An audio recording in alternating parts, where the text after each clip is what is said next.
모든 사람의 노력으로 간신히 회복되었던 교회 예배가 다시 비대면 영상으로 전환되었습니다. 안타깝게도 제 확신의 중심에 교회가 있습니다. 지난 한 주간 동안 가장 많이 들었던 이름이 사랑제일교회, 언론과 뉴스에서는 연일 그렇게 보도했습니다.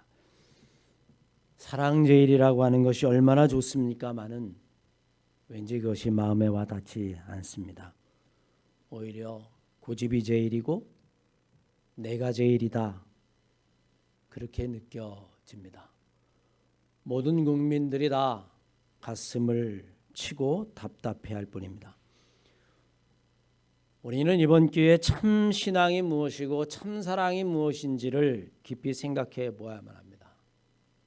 요한 웨슬리는 올바른 신앙의 기준을 성경과 전통 그리고 체험과 이성 네 가지를 이야기했습니다. 우리 한마음교회는 당연히 웨슬리의 전통을 이어받아 이 네 가지의 표준인 성경과 전통, 체험과 이성 반드시 네 가지를 존중합니다.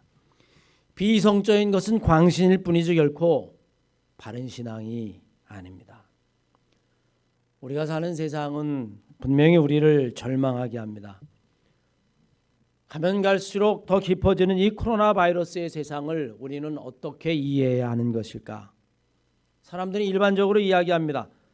인간이 자연 환경을 멋대로 훼손한 결과 그것이 부메랑이 되어서 인간에게 다시 돌아온 재앙이다. 맞는 말입니다. 그러나 이것은 기후학자나 아니면 과학자들 다 하는 이야기일 뿐입니다. 우리는 오늘날 우리의 눈앞에서 벌어지는 일들을 보면서 과학이나 아니면 인간의 지성이 말하고자 하는 그것 이상을 볼 수 있는 신앙의 눈이 있어야 되고 믿음의 눈이 있어야만 합니다. 구약 성경 성서학자인 월터 브루지만은 코로나에 관한 주제를 다룬 책 다시 춤추기 시작할 때까지라는 책에서 그는 이렇게 말합니다. 코로나 바이러스가 세계화를 촉진해 온 인간의 오만, 천연자원의 무분별한 남용, 약자들에 대한 착취에 대한 하나님이 되돌려주시는 역풍이다. 그런 식으로만 이해해서는 안 된다. 우리는 일반적으로 이렇게 이해를 하죠. 그러나 부르지만은 여기에서 한 걸음 더 나가기를 원합니다.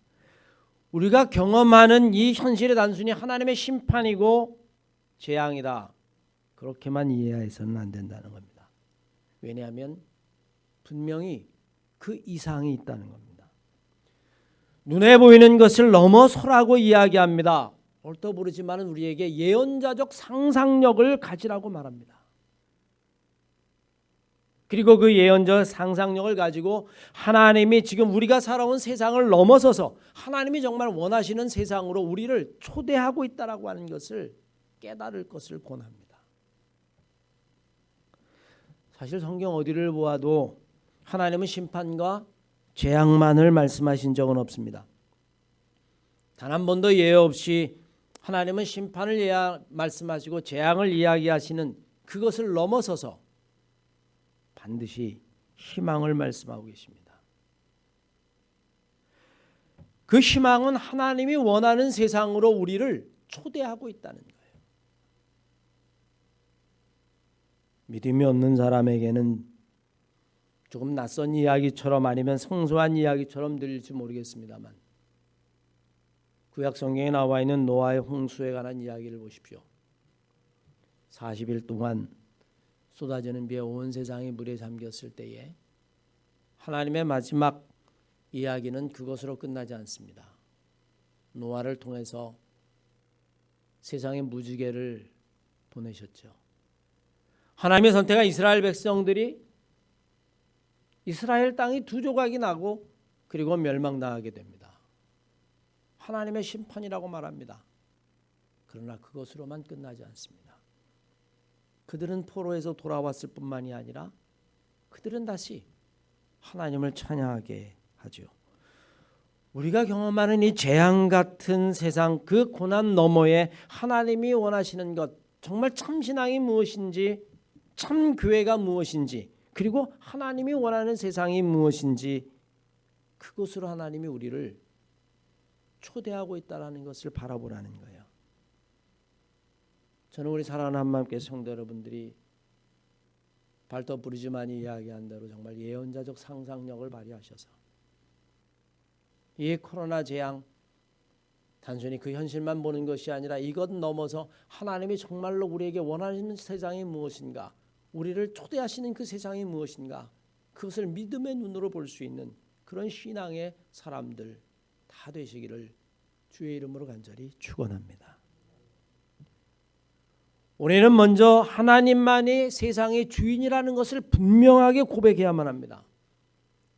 그 고백만이 하나님은 세상을 창조하실 뿐만이 아니라 하나님은 하나님의 방법으로 세상을 바꾸기도 하신다라는 고백을 할 수 있기 때문입니다. 하나님이 바꾸는 세상은 인간이 바꾸는 세상과는 전혀 다른 새로운 세상입니다. 물론 인간도 세상을 바꿉니다. 지난 200~300년 동안 인간의 역사를 보면 인간은 수없이 발전하고 변화해 왔습니다.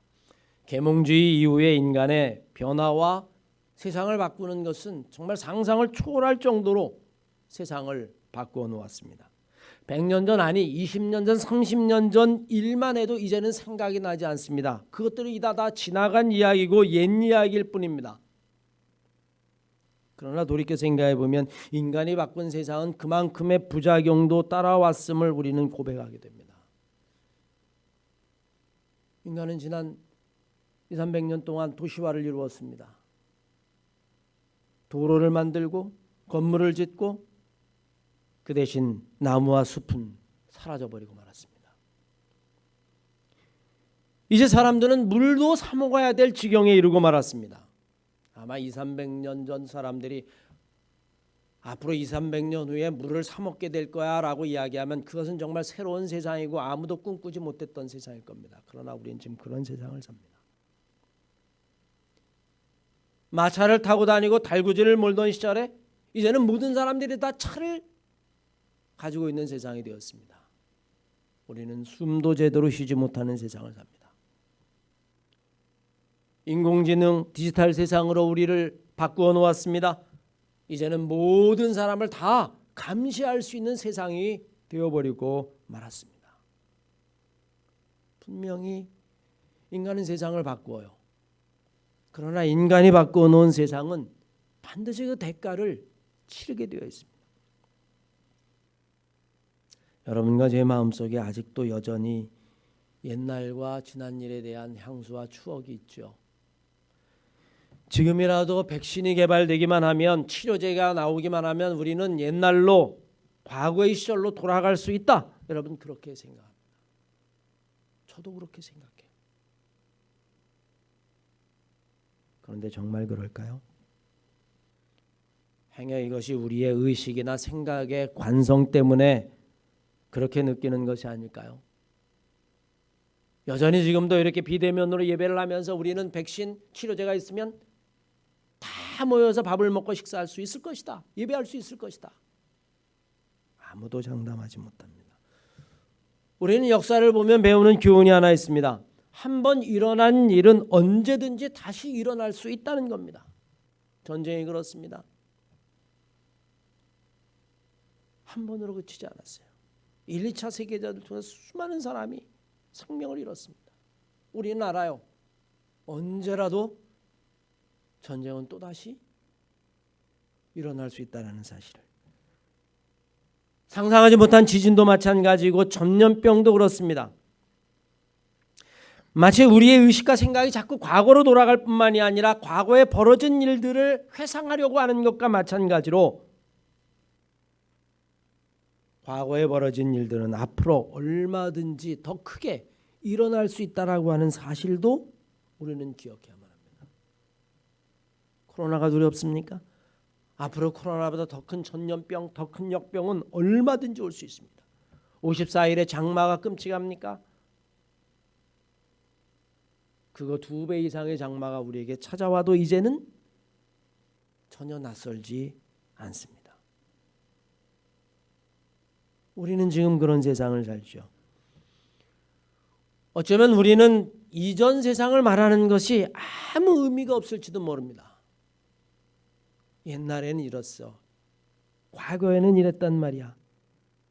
우리는 이제 옛날로 돌아갈 수도 없고 돌아가서도 안 됩니다. 공교롭게도 오늘 본문 말씀 이사야서 43장 우리들에게 이렇게 이야기하면 너희는 이전 일을 기억하지 마라. 옛날 일을 생각하지도 마라. 그것은 아무 쓸모없는 것이다. 오히려 하나님 우리를 새로운 세상으로 초대하고 계시다는 사실입니다. 그러면 하나님이 우리를 초대하는 그 세상은 어떤 세상일까요? 사실 이것이 재앙이다 아니면 환난이다 그렇게 이야기하는 사람들은 굉장히 많습니다. 그러나 이것이 가져다 줄 미래에 하나님의 약속과 희망을 말하는 것은 결코 쉽지 않습니다. 그것은 하나님에 대한 믿음이 있어야 하고 발도부르즈만의 이야기대로 하면 예언자적 상상력이 있어야 한다는 거예요. 믿음의 사람은 절망을 회피해서도 안 됩니다. 그러나 동시에 절망에 갇혀서도 안 됩니다. 절망 너머에 있는 하나님을 보아야만 합니다. 우리가 사는 세상을 보면 희망이 보이지 않습니다. 정치적인 상황도 그렇습니다. 중국과 미국의 갈등, 그것으로 야기되어지는 경제적 어려움들, 사회적으로 통일된 상황, 마음은 의견은 모아지지 않습니다. 경제적 상황은 더 나빠질 것이라고 이야기합니다. 문화적 상황도 역시 마찬가지입니다. 알고 보면 우리가 쌓아올린 문명 자체가 인간이 쌓아올린 문명 자체가 생명의 문명이 아니라 탐욕의 문명이었고 이기적인 문명이었기 때문에 그렇습니다. 인간들은 사실 그동안 우리가 쌓아놓은 문명이 대단한 업적이라고 생각했습니다. 세계화라고 하는 이름하에 온 세상을 다 하나의 동네처럼 만들어 놓았습니다. 사실 서울과 뉴욕은 이제는 더 이상 다른 나라가 아니에요. 비행기로 하루면 오갈 수 있는 그런 곳이 되어버리고 말았습니다. 달나라도 이제는 차라리 예전에 가까운 이웃과 같이 되어버리고 말았습니다. 달을 탐사했다. 이제는 더 이상 뉴스거리조차도 되지 않습니다. 그러자 인간은 마치 우주가 자기의 손아귀에 있는 것처럼 착각하고 온 세상의 주인이 마치 사람인 것처럼 그렇게 행동하기 시작했습니다. 저는 그런 생각을 해봐요. 100년 전에 이런 코로나가 있었으면 아마 우한에서 몇 사람 죽는 것으로 그쳐버렸을까 모른다. 하지만 세계화라고 하는 것, 그것이 가져다 준 재앙은 우리가 상상할 수 있는 것을 넘었죠. 마찬가지입니다. 우리를 오늘 지탱해 주고 있는 사회 구조는 자본주의와 자유주의, 시장주의예요. 그리고 이것을 가능하게 해주는 것은 바로 집중화, 대중화, 상품화입니다. 그리고 그것을 멈출 수 있는 것은 세상에 아무것도 없다라고 생각을 했어요. 모든 걸 다 시장에 맡기고 그 시장이라고 하는 것은 바로 집중화, 대중화, 상품화로 지탱이 되어지고 어느 나라도 어느 위대한 지도자도 이것은 멈출 수 없는 것이었습니다. 그런데 놀랍게도 코로나 바이러스가 멈춰버리고 말았어요. 자유주의 시장 경제를 멈추고 자본주의를 멈추고 집중화를 멈추고 대중화를 멈추고 상품화를 멈춰버리고 말았습니다. 이렇게 허무하게 모든 것이 다 멈추어 설 거라고는 아무도 생각하지 못했습니다. 그저 영화 속에 가지고 있던 상상이 현실이 되어버리고 만 거죠. 그런데 어떻습니까? 지금도 사람들은 여전히 예전 일, 지난 일만 생각합니다. 이전처럼 경제 성장이 이루어질 수 없다고 두려워합니다. 세계 경제가 축소될 것이라고 성장률은 마이너스가 되고 곤두박질 칠 것이라고 염려합니다. 이것이 재앙이라고 이야기합니다. 세계 지도자들도 오직 경제 그것이 걱정이라고 이야기를 합니다. 그 경제를 살리기 위해서 봉쇄를 풀었다가 지금 같은 2차 감염이 확산되었음에도 불구하고